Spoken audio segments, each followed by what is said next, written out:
আর এই ফেস প্যাকটি তৈরি করার জন্য আমার সবার প্রথম দরকার ফিটকিরি। ফিটকিরি খুব সহজেই মার্কেটে কিনতে পাওয়া যায়। আর এই ফিটকিরি শেপ করার পর এবং কাটা ছেঁড়াতে ব্যবহার করা হয়। অনেকেই হয়তো ভাবতে পারেন আসলে কি ফিটকিরি আমাদের ত্বক থেকে বয়সের ছাপকে দূর করে ফেলে কিনা। ফ্রেন্ডস, এর ভিতর অ্যান্টি এজিং প্রপার্টিজ রয়েছে, তাই ফিটকিরি কুঁচকে যাওয়া ত্বককে টানটান করার জন্য অনেক ভালো কাজ করে। ফেস প্যাকটিকে তৈরি করার জন্য ফিটকিরিকে পাউডার করে নিতে হবে। ফ্রেন্ডস, আমি ফিটকিরি পাউডার করে নিয়েছি। আপনি চাইলে বেশি করে ফিটকিরি পাউডার করে তা সংরক্ষণ করতে পারেন এবং যখন ইচ্ছে ব্যবহার করতে পারেন। এবার একটি পরিষ্কার বাটিতে 1 চামচ ফিটকিরির পাউডার নিন। তারপর আমি এতে দিব হাফ টেবিল চামচ বেসন। ফ্রেন্ডস, বেসনে কিন্তু আমাদের কুঁচকে যাওয়া ত্বককে টানটান করতে অনেক কার্যকর। তারপর এর মধ্যে অ্যাড করব 2 চামচ মধু। মধু ত্বককে উজ্জ্বল ও টানটান করার জন্য চমৎকার কাজ করে। নিয়মিত মধু ব্যবহার করলে আপনার ত্বক প্রাকৃতিকভাবে উজ্জ্বল হতে থাকবে। এবার এটাকে ভালো করে মিক্স করে নিন। ফ্রেন্ডস, মধু ত্বককে প্রাকৃতিকভাবে সুন্দর করতে চমৎকার কাজ করে। আর আদি যুগ থেকেই ত্বককে টানটান ও উজ্জ্বল করার জন্য এই মধু ব্যবহার হয়ে আসছে। তাই এই ফেস প্যাকটির ব্যবহারে খুব দ্রুত আপনার ত্বক থেকে বয়সের ছাপগুলো দূর হয়ে যাবে, পাশাপাশি আপনার স্কিন টোন ব্রাইট হবে। মিক্স করার পর এটাকে আপনার পরিষ্কার ত্বকের উপর অ্যাপ্লাই করে নিন। ফ্রেন্ডস, ত্বক থেকে বয়সের ছাপ দূর করতে এই রেমেডিটা চমৎকার কাজ করবে এবং খুব অল্প সময়ে আপনি এই ফেস প্যাকটিকে তৈরি করতে পারবেন এবং খুব সহজেই তা ব্যবহার করতে পারবেন। অ্যাপ্লাই করার পর এইভাবেই 15 মিনিটের জন্য রেখে দিন এবং 15 মিনিট পর আপনার ত্বককে পরিষ্কার করে নিন। এই রেমেডিটা 100% কার্যকর আপনার ত্বক থেকে বয়সের ছাপগুলোকে দূর করে দেওয়ার জন্য। আর এখানে ব্যবহার করা প্রত্যেকটা উপাদান আপনি খুব সহজেই পেয়ে যাবেন। ভালো রেজাল্ট পাওয়ার জন্য এই ফেস প্যাকটিকে সপ্তাহে 2 থেকে 3 দিন ব্যবহার করতে পারেন। এতে করে আপনার ত্বক থেকে সমস্ত বয়সের ছাপগুলো দূর হয়ে যাবে, পাশাপাশি আপনার স্কিন টোন ব্রাইট হবে এবং ত্বকের উজ্জ্বলতাও বেড়ে যাবে। তাই আপনি যদি ত্বক থেকে বয়সের ছাপ দূর করতে চান তাহলে অবশ্যই এই ফেস প্যাকটিকে ব্যবহার করে দেখুন। আর আমার ভিডিওটি যদি আপনার কাছে কার্যকরী মনে হয়ে থাকে তাহলে অবশ্যই লাইক এবং শেয়ার করবেন। এর পাশাপাশি আমার চ্যানেলটিকে সাবস্ক্রাইব করতে ভুলবেন না, এই রকম আরো নতুন নতুন ভিডিও পাওয়ার জন্য। বন্ধুরা, ইউর বাংলা টিপসে আপনাদেরকে আবারও স্বাগতম। এই ভিডিওতে আমি আপনাদেরকে জানাবো গুড় এবং চানা খাওয়ার অসাধারণ কিছু উপকারিতা। এই দুটি আমাদের স্বাস্থ্যের জন্য খুবই উপকারী।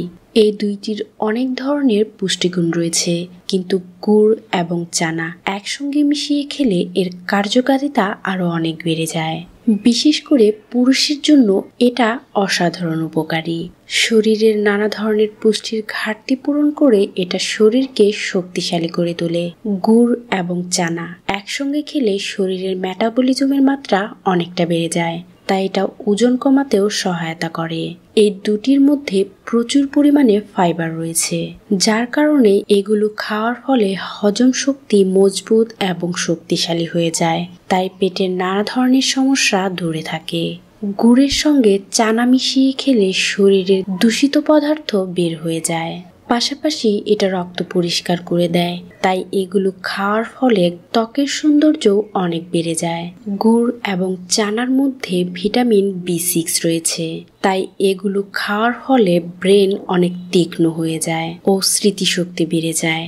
এগুলোর মধ্যে ফসফরাস রয়েছে, তাই দাঁত মজবুত করতেও সহায়তা করে। এর মধ্যে পটাশিয়াম থাকায় এগুলো হার্ট অ্যাটাক এবং হৃদরোগের মতন সমস্যাগুলোকেও আপনার থেকে দূরে রাখবে।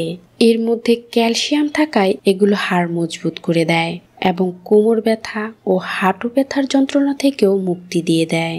গুড় আর চানার মধ্যে অ্যামিনো অ্যাসিড, ট্রিপ্টোফ্যান আর সেরোটোনিন রয়েছে, যা টেনশন দূর করে ফেলে, তাই ডিপ্রেশন হওয়ার সম্ভাবনা থাকে না। এটা রক্ত স্বল্পতা দূর করতেও অনেক ভালো কাজ করে। গুড় খাওয়ার ফলে সর্দি কাশিও দূর হয়ে যায়। এছাড়াও অ্যানিমিয়া রোগ দূর করতেও অনেকটা সহায়তা করে এই গুড় আর চানা। সাধারণত রক্ত স্বল্পতার কারণেই এই অ্যানিমিয়া রোগ হয়ে থাকে। রক্তে হিমোগ্লোবিনের মাত্রা কমে যাওয়ার কারণেই এই অ্যানিমিয়া রোগ হয়ে থাকে। আর এই রোগটি সাধারণত মহিলাদেরই হয়ে থাকে। বিশেষ করে আয়রন কমে যাওয়ার কারণেই এই সমস্যাটি দেখা দিয়ে থাকে, যার কারণে শরীরে দুর্বলতা দেখা দিয়ে থাকে। এর জন্যই ডাক্তাররা মহিলাদেরকে খাদ্য তালিকায় আয়রনযুক্ত খাবার বেশি করে খেতে বলেন, যাতে করে শরীরে হিমোগ্লোবিনের মাত্রা কমে না যায়। গুড় আর চানার মধ্যে প্রচুর পরিমাণে আয়রন রয়েছে, আর এ কারণেই অ্যানিমিয়া রোগ থেকে রক্ষা পাওয়ার জন্য এটা অনেক সাহায্য করে থাকে। গুড়ের মধ্যে উচ্চ মাত্রায় আয়রন রয়েছে, আর ভাজা চানার মধ্যে আয়রনের পাশাপাশি প্রোটিনও রয়েছে। তার জন্যই গুড় এবং চানা একসঙ্গে মিশিয়ে খেলে শরীরের নানা ধরনের ভিটামিনের চাহিদা পূরণ হয়ে যায়, যা আপনাকে অ্যানিমিয়া রোগ থেকে দূরে রাখবে। এগুলো বডিতে ভরপুর এনার্জি দিয়ে থাকে। তাই আপনার প্রতিদিনের খাদ্য তালিকায় সামান্য পরিমাণ গুড় ও চানা অ্যাড করে নিন। তবে অতিরিক্ত কোনো কিছু খাওয়াই ঠিক নয়। যে কোনো কিছু অতিরিক্ত খেলে সেটা উপকারের থেকে অপকার করে বসে। তাই সুস্থ থাকতে স্বল্প পরিমাণে গুড় এবং চানা খান। তো বন্ধুরা, আজ এই পর্যন্তই। ভিডিওটি ভালো লাগলে লাইক ও শেয়ার করবেন, আর আমার চ্যানেলটিকে সাবস্ক্রাইব করবেন।